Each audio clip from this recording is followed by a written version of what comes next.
Tank जो है बड़ा महत्वपूर्ण रोल प्ले करते हैं।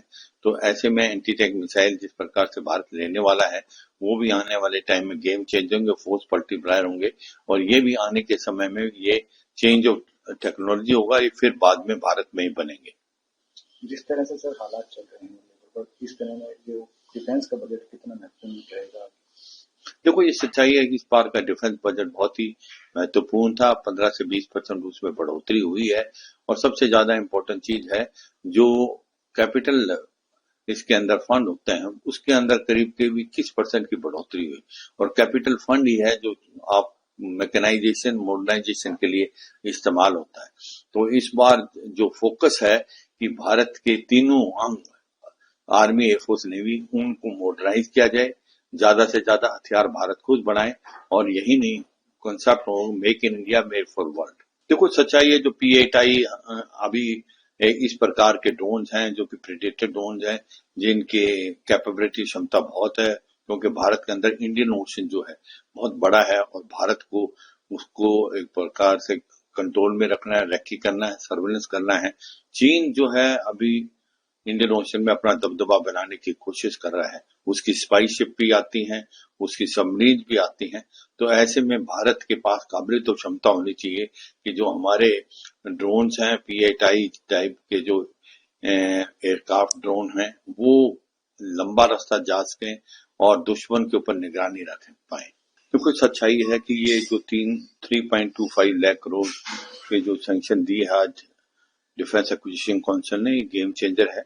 ये 114 रफेल को अक्वायर करने का है, जो कि एक प्रकार 6 से 7 स्क्वाड्रन है, और ये करीब अगले 7-8 साल में आएंगे, क्योंकि अभी भारत के अंदर 29 स्क्वाड्रन है, जबकि 42.5 स्क्वाड्रन चाहिए।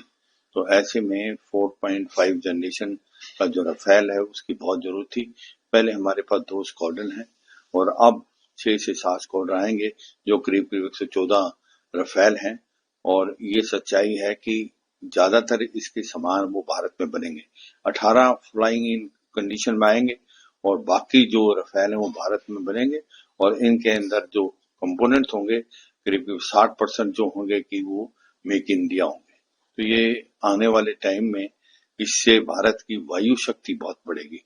और यही नहीं, जब तक आमका नहीं आ जाता अगले 10 साल में, जो एडवांस मीडियम कॉम्बैट एयरक्राफ्ट, ये मल्टी कॉम्बैट एयरक्राफ्ट जो रफेल है, ये मुझे लगता है एक प्रकार फोर्स मल्टीप्लायर होगा और गेम चेंजर होगा।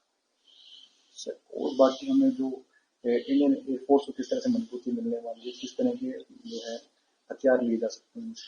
देखो, सच्चाई है, रफेल ने दिखा दिया था ऑपरेशन सिंदूर के टाइम में कि रफेल एक बहुत ही आधुनिक एयरक्राफ्ट है, 4.5 जनरेशन है, और इसके पास जो मिसाइल्स हैं वो काबिल तारीफ है। जिस प्रकार से स्कैल्प है जो कि सरफेस टू एयर है, उसके बाद मिटेवर मिसाइल है जो कि beyond visual range air to air है।